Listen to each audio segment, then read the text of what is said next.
Hemos estado estudiando el capítulo 1 del Evangelio según San Marcos. Ya estudiamos el servicio del siervo en este capítulo o en esta primera parte que abarca hasta capítulo 10. Y estamos en este momento hablando de la preparación de nuestro Señor Jesucristo. En primer lugar, nos referimos al ministerio de Juan el Bautista. Y después hablamos del bautismo de Jesucristo como una primera parte de lo que viene siendo la preparación para el ministerio. La segunda parte fue, vamos a decir, la tentación. Bueno, son dos partes muy importantes, indispensables, para que todo siervo de Dios entienda que no puede entrar a un ministerio si no pasa por las pruebas. Entonces, aquí vemos a nuestro Señor ahora llevado por el Espíritu, dice la palabra, y luego el Espíritu, después del bautismo, después de la manifestación del Padre sobre su Hijo, ahí en el agua, en el bautismo. Ahora la presentación es que Marcos está refiriéndose a que el Señor fue llevado, dice la palabra que el Espíritu Santo, el Espíritu de Él mismo, le impulsó al desierto. Y estuvo allí en el desierto 40 días y era tentado por Satanás y estaba con las fieras y los ángeles le servían. Algo tiene el desierto, porque primeramente vemos a Juan el Bautista en el desierto, el pueblo salía a oírlo, ¿verdad? Y ahora vemos a Jesús señalado por Dios Padre para que venga a ser probado antes de entrar al ministerio. Entonces, aquí en esta parte vemos a Jesús sometido a tentaciones. Y antes de empezar, les quiero leer una oración. Le puse yo la oración de Stedman, de un siervo muy importante de Dios, un predicador tremendo, un maestro de la Biblia. Hizo esta oración: Padre Celestial, te doy gracias por las buenas noticias de que Jesús vino a predicar. Te doy gracias por las asombrosas buenas noticias de que se ha encontrado una solución al dilema humano, por lo que la falta de esperanza y la impotencia de nuestra condición natural han sido derribadas por el Dios de la gloria y de la gracia. Señor, ayúdanos a recibirlo de manos de Jesús el Rey. Ayúdanos a creer en Él, a creer en el Evangelio, a que sepamos descansar en Él, a que no nos limitemos sencillamente a creerlo como verdad, sino a actuar conforme a Él y a vivir según tu palabra. Lo pedimos en el nombre de Jesús. Amén. Hermosa oración. Dice Pablo, gracias a Dios por este don inefable, o sea, un don inexplicable, un regalo extraordinario que no se puede expresar con palabras humanas. ¿Quién puede expresarlo? ¿Quién puede decirlo? Como diciendo, lo entiendo perfectamente bien. No, lo único que entendemos es que somos pecadores indignos, que no merecemos la atención de Dios, ni siquiera su elección para que seamos llamados a esta fe.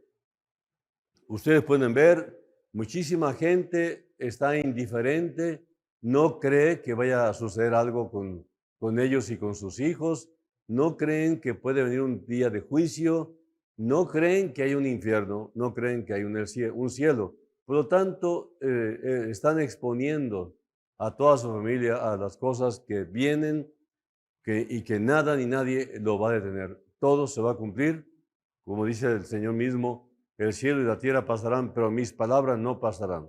Entonces, a continuación, aquí Marcos nos presenta el segundo acto de la preparación, el de la tentación de Jesús. En los versículos 12 y 13 de Marcos 1, lo leímos ya, pero lo voy a leer otra vez. Dice, enseguida el Espíritu le impulsó al desierto y estuvo en el desierto 40 días, siendo tentado por Satanás. Estaba con las fieras y los ángeles le servían. nos concentraremos por hoy en estos dos versículos solamente. Mateo dice que estuvo en el desierto 40 días y 40 noches, o sea, le agrega la expresión 40 noches porque está hablándole a los judíos. Mateo le habla a los judíos. Y hay que entender que el horario o el calendario judío involucra las noches también. Entonces, dice aquí en Mateo 4:2 que tuvo hambre. Durante esos 40 días y 40 noches tuvo hambre nuestro Señor desde el punto de vista humano. Mateo añade las noches para conocimiento de los judíos, pues su horario así se medía, día y noche. Jesús vino a servir, pero para poder llevar a cabo su ministerio, tuvo que ser sometido a diferentes pruebas o tentaciones. Aquí vemos las tres tentaciones en el desierto. ¿Con qué propósito Jesús fue sometido a las tentaciones en el desierto? Bueno, después de su bautismo, Jesús fue llevado por el Espíritu en el desierto por 40 días, siendo tentado por el diablo, dice Lucas 4:1 y 2. Las tres tentaciones en el desierto fueron un intento por quitar la lealtad de Jesús a Dios o afirmar su confianza a Dios para rendirla a Satanás. O sea, vemos en Mateo 16, 21 al 23, un triste episodio donde Satanás, a través de Pedro, intenta que Jesús renuncie a la cruz para la que fue destinado. Hay que recordar que Pedro no tenía conocimiento pleno de todo esto que ahora entendemos bien, y hasta podríamos atrevernos a criticar a Pedro por tal aseveración. No, en Lucas 4:13 nos dice, y cuando el diablo hubo acabado toda tentación, se apartó de él por un tiempo. Es decir, que después de las tentaciones en el desierto, Satanás se alejó de él esperando un tiempo oportuno. Y este tiempo llegó cuando aparece Pedro, que él sin saberlo, simplemente por atrevido, yo diría que qué bueno que lo fue, porque aprendimos muchas cosas de él. Y aquí estamos viendo cómo el mismo Señor Jesús, refiriendo a lo que Pedro decía, de ninguna manera te acontezca esto, o sea, de que no quiero que te mueras, sin saber que la clave de todo este proyecto divino era que Jesús, su Hijo, muriera y en una cruz. Entonces, le mencionó la expresión horrible le dijo, apártate de mí, Satanás, ¿no? O sea, fue terrible la expresión a Pedro que Jesús mismo le dijo. Entonces, fue el tiempo que estaba esperando Satanás para seguir hostigando a Jesús. Lo que parece indicar que Jesús posteriormente fue tentado por Satanás, aunque los siguientes incidentes no quedaron registrados todos. El punto importante es que, a pesar de las varias tentaciones, Jesús jamás pecó. Es claro que Dios tenía un propósito al permitir que Jesús fuera tentado en el desierto, de acuerdo a la declaración de que fue llevado por el Espíritu en el desierto.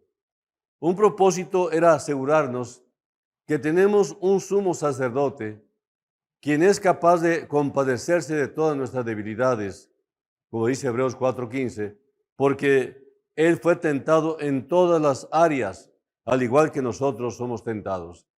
Bueno, esa es una respuesta a los que dicen, bueno, es que Él era Dios y al ser tentado, pues Él tenía la victoria. No, él estaba comportándose como hombre. Él quería mostrarse como hombre porque Él quería mostrarle al mundo, a la humanidad, que se puede vencer a Satanás por medio de la palabra.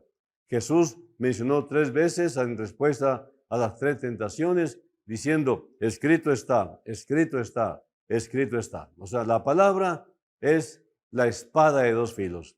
Entonces, la naturaleza humana de nuestro Señor le permite que Él pueda compadecerse de nuestras debilidades, porque Él también fue sometido a debilidad, como dice Hebreos 2:18.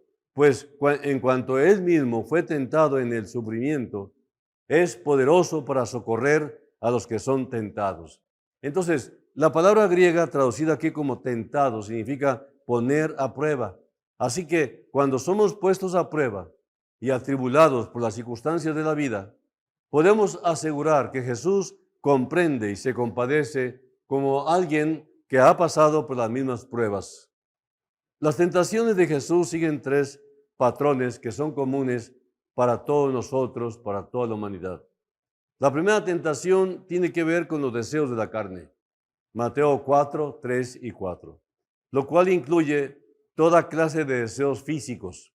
Nuestro Señor estaba hambriento y el diablo lo tentó a convertir las piedras en panes, pero Él le respondió citando Deuteronomio 8:3, y te afligió y te hizo tener hambre y te sustentó con maná, comida que no conocías tú, ni tus padres la habían conocido, para hacerte saber que no solo de pan vivirá el hombre, mas de todo lo que sale de la boca de Jehová vivirá el hombre. O sea, Jesús estaba usando la palabra para vencer la primera tentación. Ahora, la segunda tentación fue concerniente al orgullo de la vida. Mateo 4, 5 al 7. Y aquí el diablo trató de usar un pasaje de la Escritura contra él, basado en el Salmo 91, 1 y 2, pero el Señor nuevamente respondió con la Escritura de manera opuesta, Deuteronomio 6, 16, declarando que sería un error que él abusara de sus propios poderes. La tercera tentación es respecto al deseo de los ojos, Mateo 4, 8 al 10. Y si hubiera una ruta rápida por la que el Mesías pudiera cumplir su misión, evitando la pasión y crucifixión, para lo que él originalmente vino, sería esta.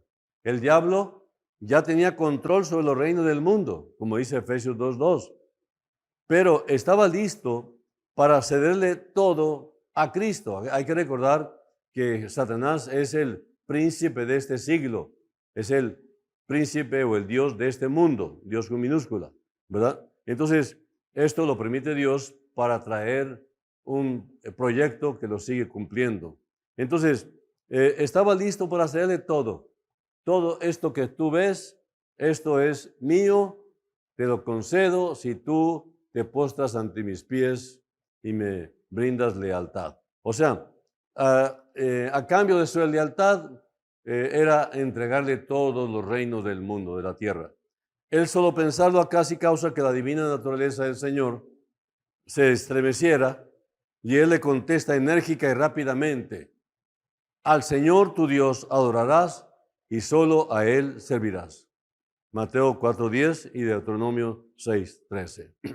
Hay muchas tentaciones en las que caemos porque nuestra carne es débil por naturaleza. Hay que recordar que todos los creyentes, aunque nos hemos convertido, aunque le hemos entregado nuestra vida al Señor totalmente, seguimos todavía en este mundo con la naturaleza adámica adentro, todavía. Y aunque tenemos la nueva naturaleza, la de Cristo, todavía está vigente la carne, la naturaleza antigua, luchando para que no hagamos la voluntad de Dios. Entonces, dice 1 Corintios 10:13, pero fiel es Dios, que no os dejará ser tentados más de lo que podéis resistir, sino que dará también, juntamente con la tentación, la salida para que podáis soportar.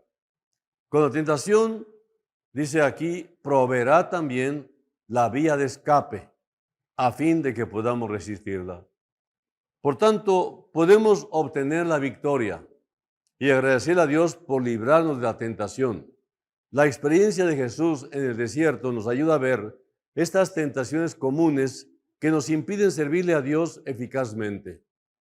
Más aún, de la respuesta de Jesús a las tentaciones, aprendemos exactamente cómo debemos responder, o sea, con la Escritura. Las fuerzas del mal vienen a nosotros con multitudes de tentaciones, pero todas ellas contienen las mismas tres cosas en su esencia: la pasión de la carne, la pasión de los ojos y la vanagloria de la vida. 1 Juan 2:16. Por eso dice la palabra que no desconocemos sus maquinaciones, porque siempre usa las mismas artimañas para hacernos caer. Miren, algo que debo aclarar. son los cristianos, son los creyentes verdaderos, los que tienen a Cristo en su corazón, el objetivo principal de Satanás para destruir el testimonio de Dios en la vida de los cristianos. O sea que el mundo sigue igual. Dice la palabra que el diablo ama al mundo, ¿no? El mundo ama a los suyos. Y nosotros no amamos el mundo, aunque estamos en el mundo. Ya no militamos con el mundo. Somos como extranjeros, somos como gente que va de paso, pero mientras tanto estamos influyendo a las familias, a la sociedad, por medio de la vida en Cristo Jesús. Entonces lo que el diablo hace es perturbarnos, desalentarnos, atemorizarnos, de manera tal que callemos la boca, cerremos la boca. ¿Por qué? Porque al abrir la boca un cristiano y dar testimonio de Cristo, está abriendo el reino de los cielos para la eterna salvación de los perdidos. Ahora, solo podemos reconocer y combatir estas tentaciones saturando nuestros corazones y nuestras mentes con la verdad. La armadura del soldado cristiano en la batalla espiritual incluye solo una arma ofensiva, la espada del Espíritu, la cual es la palabra de Dios. El escudo es la fe y la espada es la Biblia, la palabra de Dios. Efesios 6:17. El conocer la Biblia íntimamente pondrá la espada del Espíritu en nuestras manos y nos permitirá salir victoriosos de las tentaciones. En primer lugar, el Espíritu, dice aquí, le llevó de inmediato, lo impulsó, lo empujó prácticamente al desierto. O sea, dice aquí, le impulsó a ir, lo cual significa que Jesús sintió un fuerte apresuramiento, el fuerte impulso de ir al desierto y enfrentarse con el tentador en su propio terreno. Cuánta ansiosa expectación debió haber sentido Jesús al enfrentarse con la tentación. Tenía que ser tentado. Y para lograr ser tentado tenía que ser hombre. Y tenía que manifestarse como hombre, aunque era Dios, aunque era divino. Él prácticamente se despojó de todo eso para poder enfrentar aquello por medio de su humanidad, con la cual quería voluntariamente identificarse con nosotros. No se atrevió a salir para dedicarse a su ministerio sin haberse sometido primeramente a la prueba. La intención por la que Dios lo permitió era fortalecerle. Y eso es lo que siempre hace Dios con sus hombres y mujeres. Les fortalece obligándoles a pasar por esta clase de experiencias, y eso es precisamente lo que le pasó a Jesús. Seguramente en su humanidad, con un ayuno de 40 días, tenía hambre, y creo que mucha. Estar 40 días sin comer, pues es mucho tiempo. En alguna ocasión yo ayuné hasta 2 días, no más. Y se me hizo desesperante, insoportable. Solamente 2 días, imagínense, 2 días. Puesto que el hambre aumentó al pasar el primer día, yo ya estaba molesto por no haber comido, pero 40 días es demasiado tiempo. Satanás vino a probar a Jesús de todas las maneras posibles, en cuerpo, en el alma, en el espíritu. Le estuvo probando, le estuvo arremetiendo tenazmente, no lo soltaba, le zarandeaba, le maltrataba, le estuvo estudiando y metiéndose con él, bombardeándole con cada pensamiento y tentación por las que nosotros los seres humanos también podríamos pasar. Y hemos pasado. Al leer los otros relatos, se darán cuenta de que Mateo y Lucas han reunido las tentaciones finales, las poderosas pruebas a las que Satanás sometió a Jesús. Pero estas indican la naturaleza de las pruebas por las que tuvo que pasar durante ese periodo de 40 días, ideadas por el tentador por excelencia, aquel que sabe cómo descubrir las debilidades de nuestros corazones, que sabe cómo llegar a nosotros y cómo hacer que nos enfademos. Tiene una excelente base de datos de cada una de nuestras tendencias individuales. En el desierto Jesús fue tentado, presionado, puesto a prueba y asaltado de todas las maneras posibles.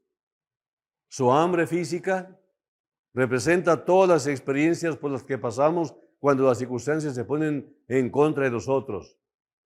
¿Cuántos de nosotros nos hemos dejado derrotar solo por eso? No creo que Jesús supiese que tenía que permanecer durante 40 días en el desierto. No sabría cuánto tiempo tenía que estar allí. Esperaría que Dios supliese sus necesidades en cualquier momento, pero su privación siguió semana tras semana, mientras su cuerpo se sentía cada vez más débil. El tentador entonces se presentaría y le diría: a Dios ya no le importas, te ha abandonado. Dices que eres el Hijo de Dios, pues tu Padre no ha suplido tus necesidades. Así es como Satanás nos intimida. ¿No es cierto? Dice, en Él cree, pues que Él le supla, ¿no? A Dios apela, pues que Dios le dé todo lo que necesita. Las cosas salen mal y no llega la provisión como quisiéramos y en el tiempo que quisiéramos.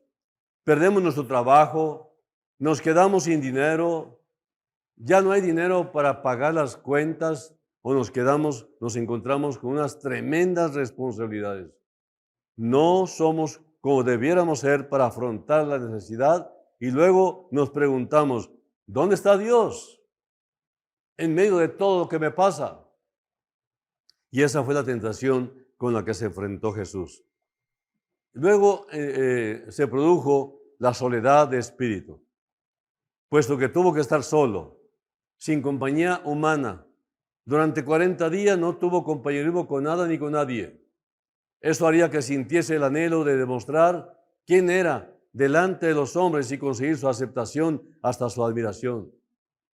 Todo ello tuvo su culminación en el momento en que el tentador le llevó al pináculo, a la cornisa, a la parte más alta del templo y le dijo que se tirase.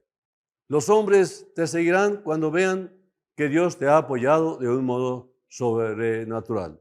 Jesús tuvo que someterse a dolorosas tentaciones para conseguir la aprobación de los hombres mediante el ejercicio del poder aparte de la voluntad de Dios.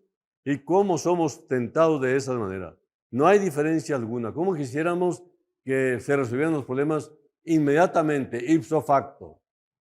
Pero no es así. Es en el tiempo en que Dios quiere, porque Él está dándonos carácter en medio de las pruebas. Ahora, entonces se produjo la última tentación. Cuando Jesús más vulnerable era, el demonio le sugirió que había una manera para conseguir lo que quería, valiéndose de un atajo que no representaría la muerte para él. Era algo que tendría a su alcance sin tener que pasar por la cruz. Llevó a Jesús a un monte alto y le mostró todo los reinos del mundo y le dijo, puedes tenerlo todo si tan solo te postras ante mí y me adoras. Nuestro Señor se tuvo que enfrentar con todas las tentaciones de la misma manera que tenemos que hacerlo nosotros, sencillamente depositando su confianza en lo que ha escrito Dios en su palabra. Escrito está. Lo dijo en 3 ocasiones. Claro que sabe lo que hace. Y eso fue lo que hizo con Jesús. Yo creo que Satanás estaba atemorizado de que Jesús tomara su poder divino, porque al único que teme Satanás es a Jesús. Y ahora se aprovechaba de la oportunidad que él mismo le estaba ofreciendo. El mismo Señor Jesús le estaba ofreciendo, ¿no? Pero sabía el diablo quién era.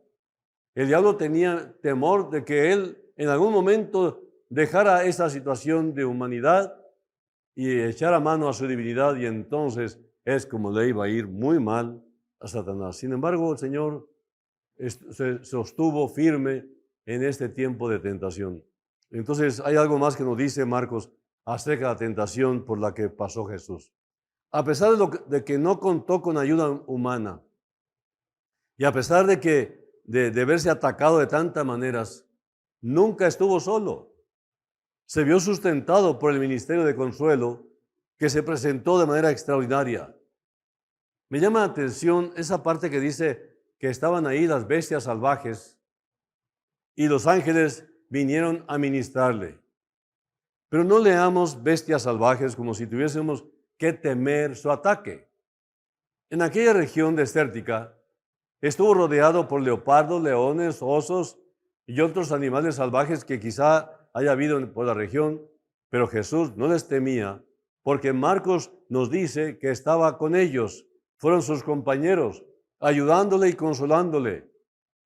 Me imagino a Jesús, su cuerpo aterido, helado por el frío causado por el hambre, acurrucado entre dos pumas, ministrado físicamente por los animales salvajes. Bueno, esto es lo que nos imaginamos, pero no está lejos de ser verdad. Además, los ángeles, dice aquí, le ministraron, lo cual significa que su vida mental e interior no se vio descuidada. Sus emociones se vieron sostenidas y sus facultades mentales se conservaron claras. Y ese es el ministerio de los ángeles, aunque invisibles, pero reales. Muchos de nosotros hemos experimentado el ministerio de los ángeles sin saberlo siquiera. En ocasiones, cuando de repente se eleva nuestro espíritu y ni siquiera sabemos por qué, es debido al ministerio de los ángeles. Y Jesús se vio sostenido de ese modo. Finalmente, ya equipado por el Espíritu fortalecido, habiendo sido probado, Jesús regresa victorioso a Galilea para comenzar su ministerio. Y aquí es donde principia su ministerio, ¿no? A partir del versículo siguiente vemos nosotros en el 14 y 15, después que Juan fue encarcelado, Jesús vino a Galilea, predicando el evangelio del reino de Dios, diciendo, el tiempo se ha cumplido y el reino de Dios se ha acercado. Arrepentíos y creed en el evangelio. Nosotros hemos sido probados a veces sin darnos cuenta, estamos siendo probados y no nos damos cuenta que hay un propósito, fortalecernos a través de la prueba. Entonces, aquí Marcos está saltando un año entero del ministerio de Jesús y que lo narran los otros evangelistas. Y es preciso hallar los detalles en el evangelio de Juan, porque solo él ha dejado constancia de su ministerio, su encuentro con Nicodemo, la mujer junto al pozo, la boda en Caná de Galilea, etcétera, etcétera. Marcos pasa por encima de todo ello, silenciándolo, y comienza su relato acerca del ministerio de Jesús, con el llamamiento de los discípulos junto al mar de Galilea. Pero hay dos cosas que enfatiza acerca de Jesús. Primero, que vino predicando el evangelio de Dios. El método que usaba era la predicación. No creo que la predicación se vea nunca precedida por ninguna otra cosa, porque predicar es, en esencia, revelar la realidad. Es permitir que las personas vean lo que realmente nos ofrece la vida a nuestro alrededor, la auténtica verdad sobre la vida. La verdadera predicación es siempre así. Según palabras de Pablo, dice, por la clara demostración de la verdad, dice él, nos recomendamos a nosotros mismos, a toda conciencia humana delante de Dios. Esa es la verdadera predicación. Y para eso precisamente vino Jesús. Vino para abrir los ojos a la gente, para que viesen lo que estaba sucediendo realmente en sus vidas. O sea, lo que Jesús estaba haciendo era predicar por precepto y ejemplo.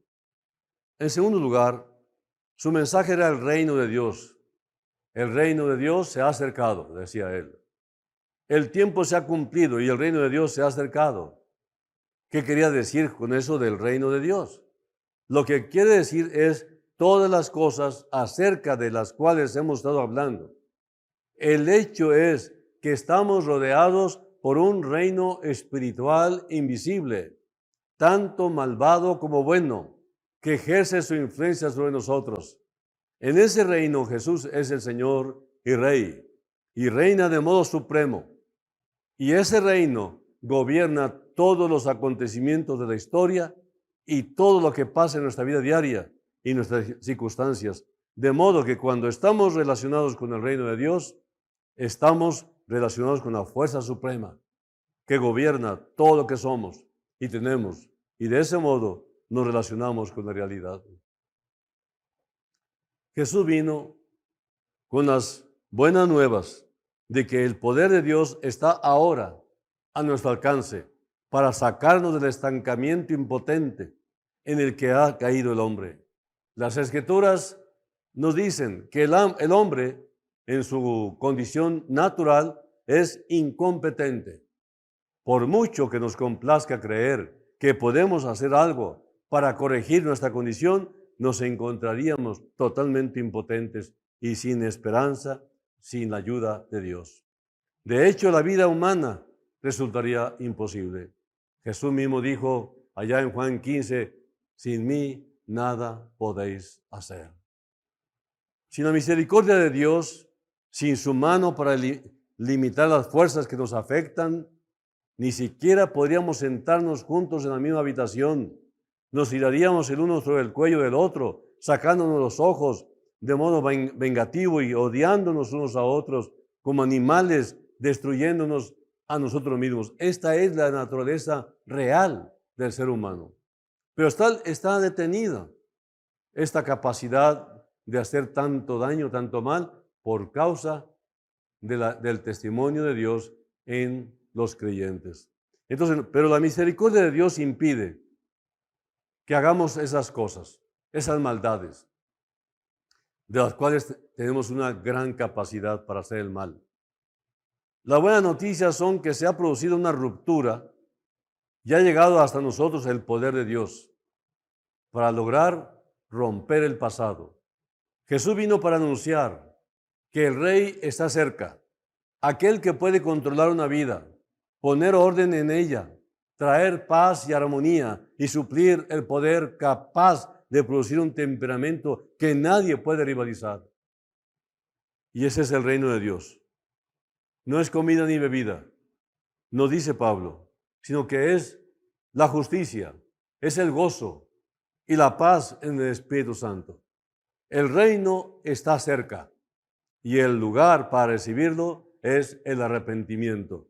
O sea, cuando hay contrición, cuando hay convicción de pecado, cuando hay tristeza, cuando hay dolor por el pecado, entonces es cuando procede el arrepentimiento. Un cambio de mentalidad, el reconocimiento de nuestra necesidad. La ayuda de Dios está a disposición de cualquiera y para todo aquel que lo desee, siempre y cuando estemos dispuestos a reconocer que no podemos vivir sin ella, ¿verdad? Sin ayuda de Dios. Por eso fue lo que dijo Jesús: bienaventurados los pobres de espíritu, porque de los tales es el reino de los cielos. Bienaventurados los pobres en espíritu, porque de ellos es el reino de los cielos, dice literalmente. Los pobres en espíritu, ¿quiénes son? Esta no es confesión de un hombre que por naturaleza es un insignificante, o sea, usando la palabra pobre, ¿no? Insignificante o personalmente sin valor. Bueno, eso sería falso. No se refiere a eso. En cambio, es una confesión de que de que el hombre, o sea, somos pecaminosos y rebeldes y que carecemos por completo de las virtudes morales adecuadas para ser recomendados de Dios. En otras palabras, vaciados de nosotros mismos, vacíos de lo espiritual, tenemos que reconocerlo. Y dice el Señor que en esa condición de reconocimiento de tu vaciedad es la mejor condición de buscar a Jesús para ser llenados por Él. Los pobres en espíritu reconocen que no tienen nada que los recomiende, no tienen bienes espirituales. Saben que están espiritualmente en bancarrota. La pobreza de espíritu no puede ser inducida artificialmente por el odio a sí mismo. El Espíritu Santo y nuestra respuesta a su obra en nuestros corazones hacen que suceda. El Señor simplemente está diciéndonos que para poder entrar a esta fe, no es que te vayas a limpiar por ahí porque no tienes ningún recurso. No que vayas a arreglar tu vida antes de venir al Señor. Tú dirás, es que créeme, no me conoces de lo pecador que soy. Soy indigno, estoy muy sucio. Y me da vergüenza venir a Cristo en estas condiciones. Pues quiero decirte una cosa, todos los pecadores que nos hemos convertido a Cristo, vinimos completamente nauseabundos, sucios. Tanto mentalmente como físicamente, por dentro y por fuera estábamos completamente podridos. Y no hay ningún otro recurso, no hay dónde lavarte de esas cosas. Solamente Cristo. Él es el agua de vida. Él es el que satisface, Él es el que limpia. Por eso nos invita a que le aceptemos en nuestro corazón, porque desde adentro limpiará todo aquello que nos ha mortificado tantísimos años. Una biblioteca repleta de cosas indebidas, videos, malos pensamientos, lecturas equivocadas, malos hechos, recuerdos sucios, mala conciencia. Todo eso se lava con la entrada de Jesucristo, que mediante su sangre nos da una vida nueva, nos limpia por completo, de modo que si alguno está en Cristo, nueva criatura es.